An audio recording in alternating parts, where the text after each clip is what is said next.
Boa tarde. Hoje eu vou introduzir um pouco sobre uma das artes que nos foi sorteada, sobre OP Art.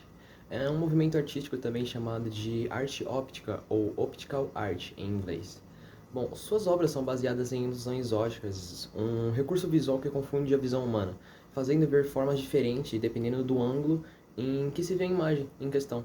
A OP Art, ela usa a ilusão de óptica para poder criar movimento nas obras, com grafivismo, estampas, que variam conforme os olhos humanos percorrem a figura. Bom, a, a imagem OP Art vem de 1964, em uma republicação da revista Time. A OP Art tinha como fundamento a frase menos expressão e mais visualização, como objetivo de expressar as possibilidades ilimitadas de uma transformação do mundo. Agora eu vou falar um pouco sobre a origem do OP Art. Usado pela primeira vez em 1965 pela revista Time Magazine, o termo OP Art serviu para designar um movimento artístico que se desenvolveu simultaneamente na Europa e nos Estados Unidos no início da década de 1960. Considerado uma variação do expressionismo abstrato, a OP Art teve como precursor o artista húngaro Viktor Vasarely, que na década de 1930 pintou uma obra utilizando listras diagonais pretas e listras brancas curvadas, transmitindo ao observador a impressão de uma visão tridimensional. O desenvolvimento da OP Art se deu lentamente, de modo que, apesar de ganhar força na metade da década de 1950, só alcançou seu auge em 1965, quando o Museu de Arte Moderna de Nova York recebeu a exposição The Responsive Eye, o olho que responde.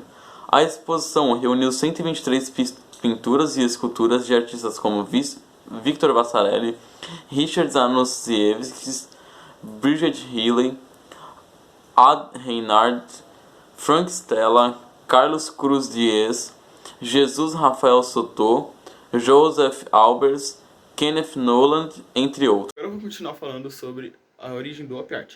Durante muito tempo, a OP Art foi considerada alternativa nos Estados Unidos e na Europa, mas se popularizou quando o confeccionista americano Larry Aldrich contratou o desenhista textil Julian Tontin para criar uma coleção de estamparias inspiradas nas pinturas OP, da inglesa Bridget Riley. A partir daí, as figuras são espalhadas em blusas, vestidos e saias, o que acabou popularizando as obras. Após ter ganhado um significativo destaque nos anos 1960, a OP Art quase caiu no esquecimento. Especialistas afirmam que um dos motivos para que isso tenha ocorrido talvez seja o fato de sua arte não despertar sentimentos nas pessoas, uma vez que está mais próxima da ciência do que do homem em si. A OP Art é caracterizada por estilos ópticos e visuais que conduzem o espectador para dentro do quadro. Uma das características do OP Art é a utilização de cores brancas e pretas e formas geométricas. Os principais artistas do movimento OP Art: Viktor Vasarely, que é considerado o pai da OP Art; Alexander Calder, que é conhecido pelos mobiles; Luiz Sassolotto, principal representante do movimento OP Art; Adolfo Frederic, que é um artista que aproximou do movimento OP Art do expressionismo e do abstrato; Jesus Rafael Soto, que é um artista venezuelano muito famoso. Bem, agora eu vou comentar um pouco sobre os principais artistas da OP Art e suas principais obras. Primeiramente temos o Viktor Vasarely, de 1908 a 1977, e ele é um artista húngaro, considerado o pai da OP Art. Ele foi muito influenciado pela arte abstrata, construtivista e cinética. E sua principal obra é A Zebra, em 1968. Vai estar aparecendo aqui na tela para vocês. O artista que temos é o Alexander Calder, de 1898 a 1976, e ele é um artista estadunidense famoso pelos mobiles, que são objetos compostos pela associação de formas geométricas, sobretudo retangulares, ao movimento do ar. Suas obras mais representativas são O Sem Título, de 1931, Cone de Ébano, de 1936 e A Espiral, de 1958.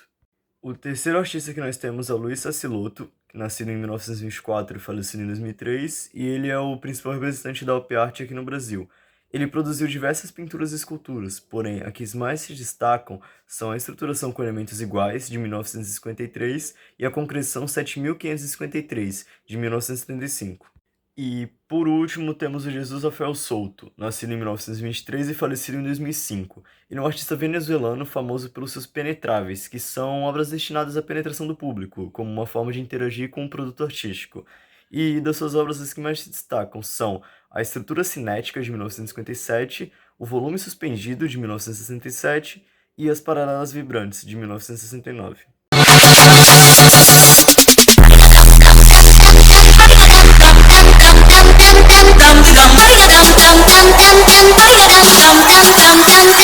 Dum